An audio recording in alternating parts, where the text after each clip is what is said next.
मैं रुखसार हसन, मोहम्मद वकास, मैं रहमतुल्लाह। आप देख रहे हैं world real reaction YouTube channel. आपको वीडियो अच्छी लगी है चैनल को ज़्यादा से ज़्यादा लाइक शेयर जरूर करते हैं। चलते हैं पठान भाई की video title PM Modi ji ने 2023 एससीओ समिट में पाकिस्तान की सुझा दी। देखते हैं पहले वीडियो फिर देते हैं रिएक्शन। तो दोस्तों, नरेंद्र मोदी जी ने एससीओ 23वीं एससीओ समिट में कटोरे को सामने सामने सुना दिया है और कटोरा ऐसा सुन रहा है जैसे कोई शैतान बच्चा नहीं होता स्कूल में, फॉर एग्जाम्पल, जो ज़्यादा टुल्ले मारता है, स्कूल से ज़्यादा भागता है और पढ़ाई अच्छी से नहीं करता, और जब मास्टर या टीचर उसके बाप को शिकायत या उसकी माँ को शिकायत लगाता है तो फिर वो यूं यूं देखता है।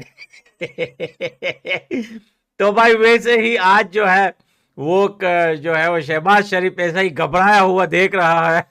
ये छोटा सा क्लिप है नरेंद्र मोदी जी के स्पीच का, इसको सुनते हैं जो नरेंद्र मोदी जी ने एससीओ 23वीं समिट में किया है। इसको जरा सुनते हैं, उसके बाद करते हैं बात।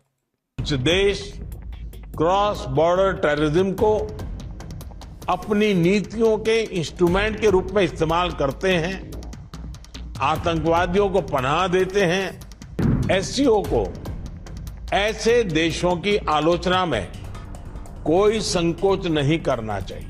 आतंकवाद क्षेत्रीय एवं वैश्विक शांति के लिए प्रमुख खतरा बना हुआ है। एक्सेलेंसीज, नमस्कार। आज 23वीं एससीओ समिट में आप सबका हार्दिक स्वागत है। पिछले 2 दशक में एससीओ पूरे एशियाई क्षेत्र में शांति, समृद्धि और विकास के लिए एक महत्वपूर्ण प्लेटफॉर्म के रूप में उभरा है। इस क्षेत्र के साथ भारत के हजारों वर्ष पुराने सांस्कृतिक और पीपल टू पीपल संबंध हमारी साझा विरासत का जीवंत प्रमाण है।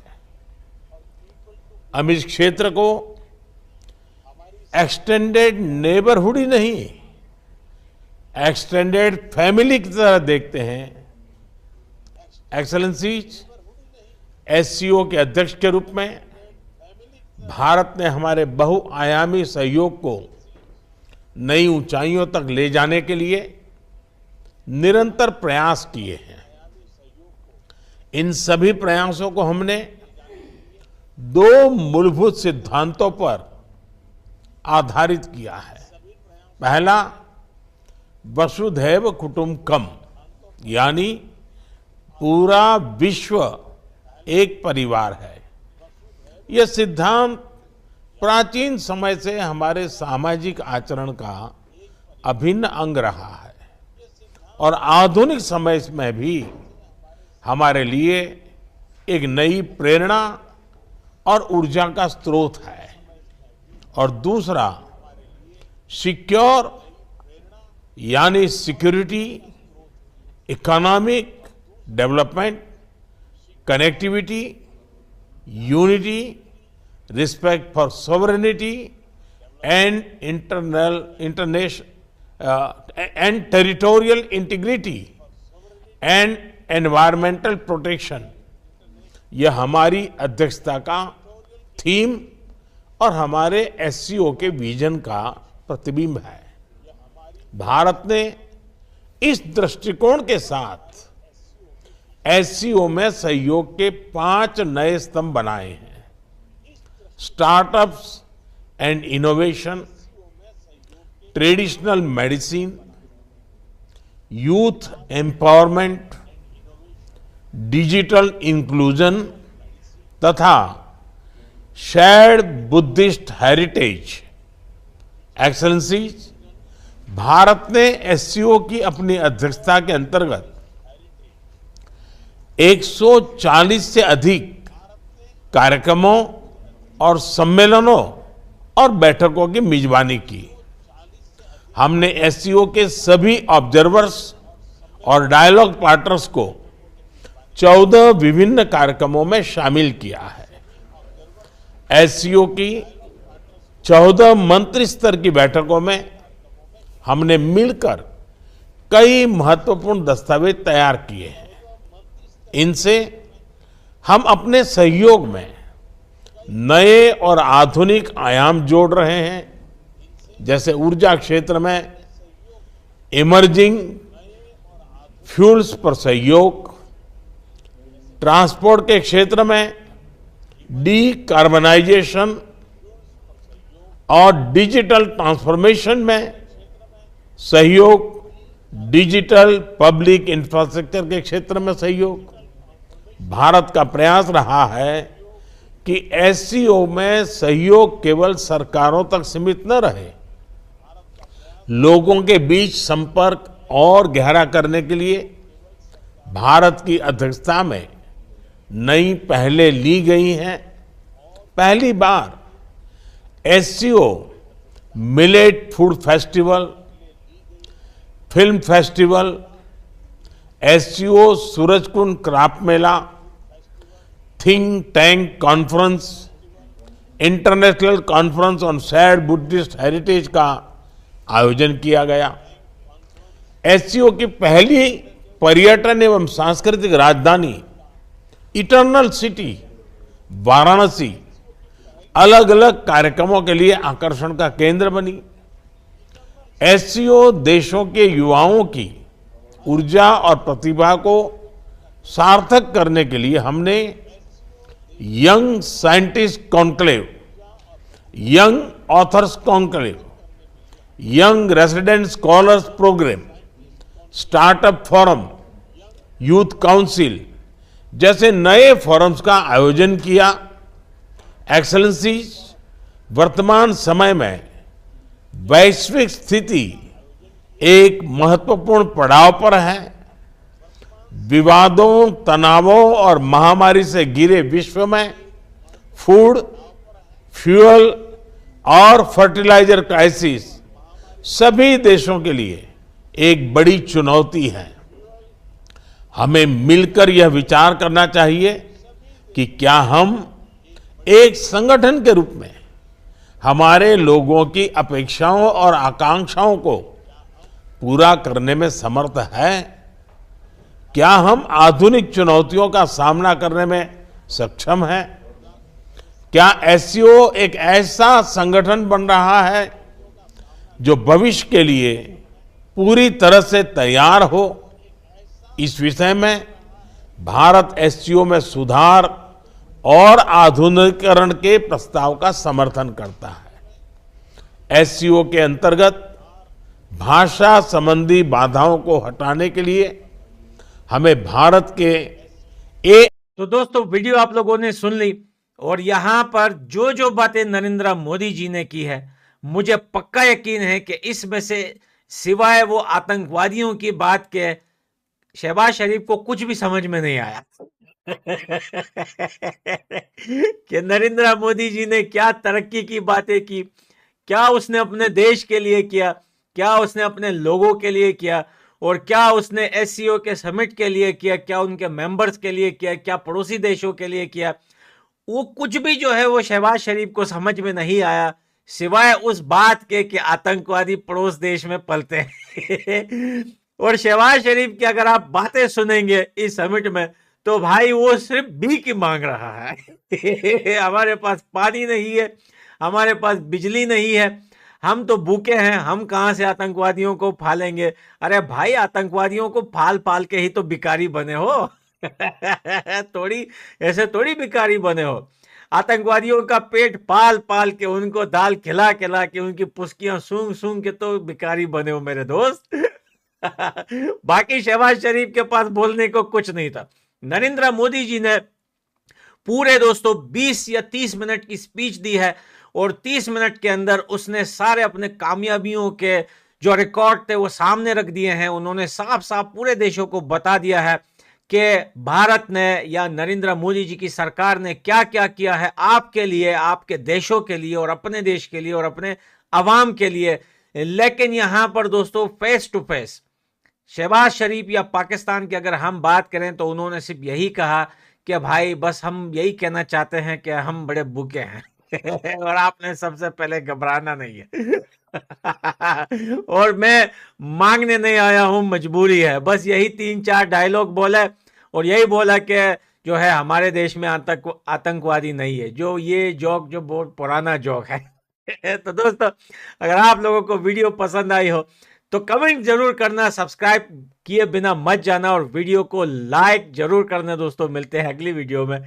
Bye bye. तो जी वीडियो ही ख़त्म। जो है सो समिट में मोदी साहब ने अपनी अचीवमेंट्स गिनवाई, वो वाकई काबिल दाद थी। और मज़ेदारी की बात है, जब वो पाकिस्तान की तरफ इशारा करना होता है या पाकिस्तान के बारे में बात करनी होती है, सबसे बड़ी बात है कि वो पाकिस्तान का नाम ही लेना नहीं पसंद करता। वो कहते हैं पड़ोसी देश। और ये बात बिल्कुल ठीक है। अगर देखें, थोड़ी सी ठंडे दिमाग से सोचें, तो आज तक पाकिस्तान ने दुनिया को क्या दिया है या अपने पड़ोस के मुल्क को क्या दिया। पहला उनके पड़ोस देख लें, अफ़गानिस्तान। अमेरिका को अड्डे दिए, मिलिटेंट्स ट्रेन किए, वही मिलिटेंट्स पाकिस्तान को ठोक रहे हैं। उधर से नफरत मिली, उधर सारा कुछ मिला। फिर आगे आ जाए, इंडिया के साथ 4 मरतबा वॉर कर चुका है। ईरान आ जाए, ईरान के साथ वादा किया, ईरान ने अपनी साइड की तरफ से पाइपलाइन बिछा ली है, पाकिस्तान की तरफ से पाइपलाइन ही बिछाई गई। मतलब कि पाकिस्तान ने अपने पड़ोसी मालिक के साथ, अभी दुनिया की तरफ तो मैं नहीं निकला, अभी तो मैं सिर्फ जो पाकिस्तान के पड़ोसी मालिक हैं उनकी बातें करें कि पाकिस्तान के पड़ोसी मालिक को पाकिस्तान ने क्या दिया, सिवाय धोखे के, झूठ के और 2 नंबरी के।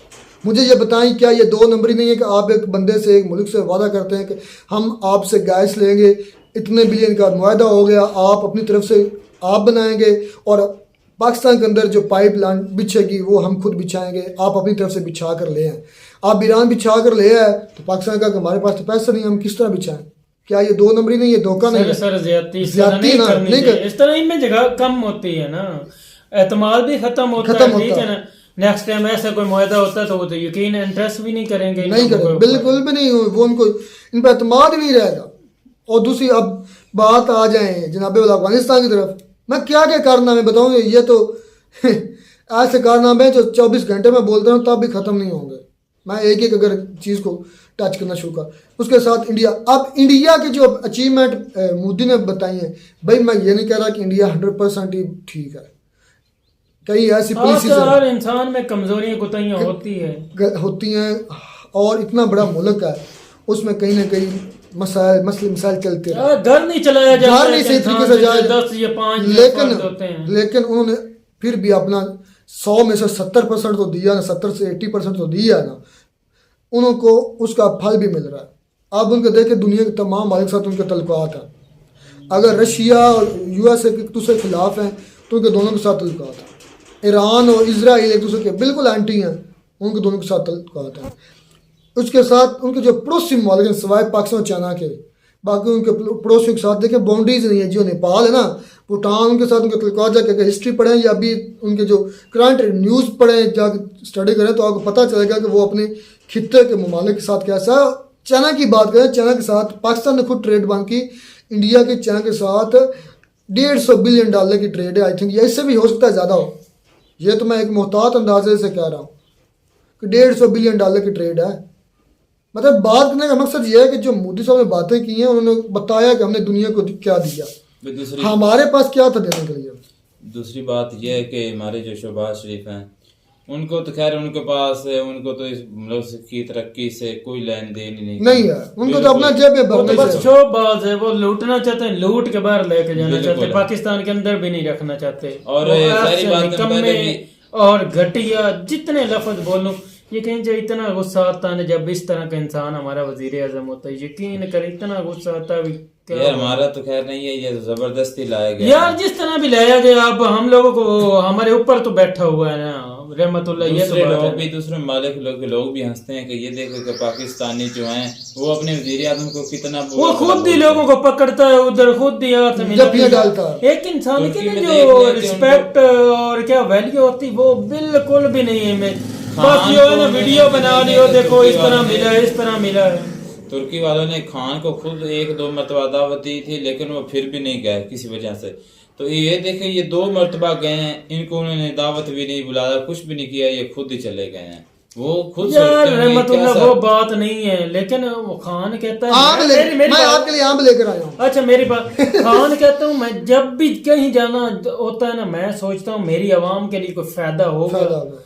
लेकिन मैं ऐसे नहीं मुंह उठा के, आपको पता जरदारी साहब ने अपने दौरे में कितने दिए यानी कि दुनिया के चक्कर लगाए और दौरे कितने किए, पैसे जाए की कौम कितने और पैसे जाए। लगता है हम जो है ना यूएसए से ऊपर हैं, इस तरह ये हमारे इनकी जिंदगी देखे ना इधर आके शान शौकत और प्रोटोकॉल और क्या क्या आपको गिनवाएं, इन लोगों की वजह से हम लोग जो है ना ये बातें सुन रहे हैं। तो आज सुननी पड़ेगी भाई सुन नहीं पड़ रही।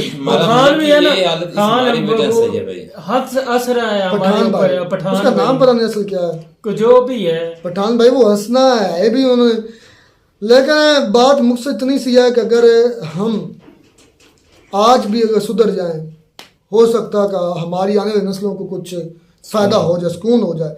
अदरवाइज जो सूरत पाकिस्तान की हो चुकी है इसमें तो रहना भी अब हराम हो चुका है। यकीन करें ये तो हमारी मजबूरी है, हमें कहीं से मतलब कि कोई हमारा बाजू नहीं कोई पकड़ा, सब जाने के लिए इधर से तैयार है, कोई इधर रहने के लिए तैयार नहीं है। मेरे अपने गांव से मिसाल ले लो, यकीन कर 100 में से 95 लोग, 100 में से 95 लोग कम बेश जाने के लिए तैयार होंगे कि हम भाई इधर नहीं रहना चाहते। ये क्यों है? इसी वजह से कि हमारी ना कोई स्टेबिलिटी है, और इंडिया इससे बेहतर है कि इंडिया ने अपनी पुलिस बनाई है, मुश्किल दौर देखे हैं, देख कर मेहनत की करके आज वो दुनिया को बातें भी कर रहे हैं, हमें भी करते हैं, हमें फिर सुननी पड़ती हैं। और ये सच है, बाद बात हमारे लोग हाइपर हो जाते हैं क्योंकि वतन परस्ती है, सच हो या ना हो वतन परस्ती बड़ी चीज़ होती है, वो वतन परस्ती को सामने रख कर बोलना शुरू कर देते हैं। लेकिन हकीकत ये है कि वो हमसे बहुत आगे हैं और वो तरक्की कर चुके हैं और वो करते रहेंगे। और उन्होंने दुनिया को दिया है, उन्होंने दुनिया के कई ममालिक के साथ, उनके हर मालिक के साथ तल्लुक़ है और हमारे चंद के साथ हैं। कभी हम किसी ब्लॉक में, कभी हम किसी ब्लॉक में। तो मैं कहते हैं आपको हमारी वीडियो अच्छी लगी होगी, वीडियो अच्छी लगी चैनल को सब्सक्राइब कर दें। मिलते हैं नई वीडियो में, नाटक साथ, तब तक दीजिए इजाज़त, अल्लाह।